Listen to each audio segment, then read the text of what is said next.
Section 31 is against the tenets and optimism of the world of Star Trek.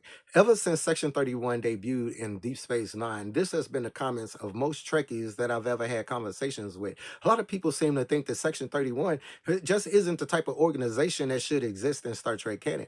But see, what people fail to realize is that for Earth to have become a Eden, a paradise, a utopia of all this optimism, there had to been a process that got them to this place. Now, if you think about it, you would have had to have an organization like Section 31 to make all of these things possible. If you remember Star Trek Enterprise, you've seen all of the violent and aggressive species that the Enterprise ran into, thereby making them change the design of their ship by incorporating phase cannons, right? It was for protection. So the same thing can be said about Section 31. And if you consider all of the special Black Ops organizations like the Tal Shiar or the Obsidian Order, then these things are even more prevalent.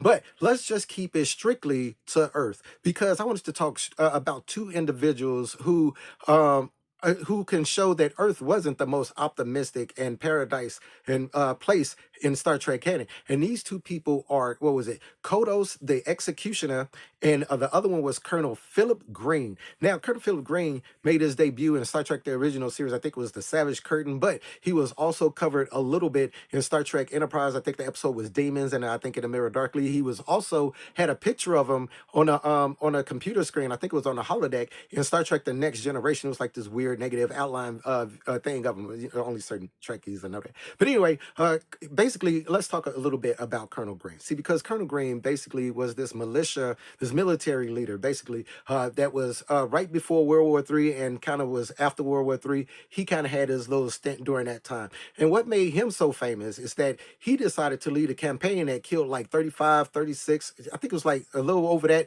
36, 37 million individuals. All right. He also was responsible for eliminating everybody that had radiation poisoning as a result of the war. There was a lot of people in Star Trek canon that debate the goodness of what he did or whether or not what he did was genocidal. But yeah, they have debates like this for Colonel Philip Green in Star Trek canon. The other one is Kodos, the executioner. Now, the thing about Kodos is he was on this planet called Q, not the actual Q planet, but it was a planet called Q. Now, he ran this colony. Now, the thing is that it was about 8,000 of them, right? And Kirk and what was his name? Phillips, I think Phillips is his name. Riley was his name, right? You know, how can I forget Riley? Anyway, Captain Kirk, one of his homeboys, Riley, they was all part of this colony when they was kids. Anyway, this situation broke out where the grain and all the food basically got almost totally destroyed. And the only way that Kodos could save everybody was to pull a Thanos. He decided, hey man, I'm gonna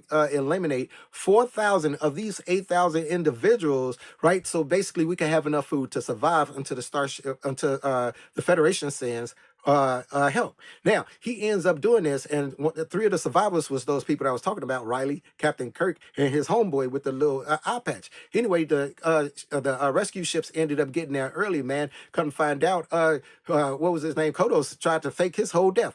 Anyway, man, so these are people who are human. These are people who existed on Earth and ran colonies, right? So Star Trek wasn't always the utopia and Eden and paradise that it always was, filled with optimism. Yes, you need people like an organization like Section 31 to not only protect Starfleet and in the formation of the Federation from bad humans, but for the organizations that they ended up encountering outside in the galaxy. Anyway, let me know what you guys think of Section 31, if they should be part of canon, and if you guys enjoyed the movie, let me know in the comments. And yeah, check it out.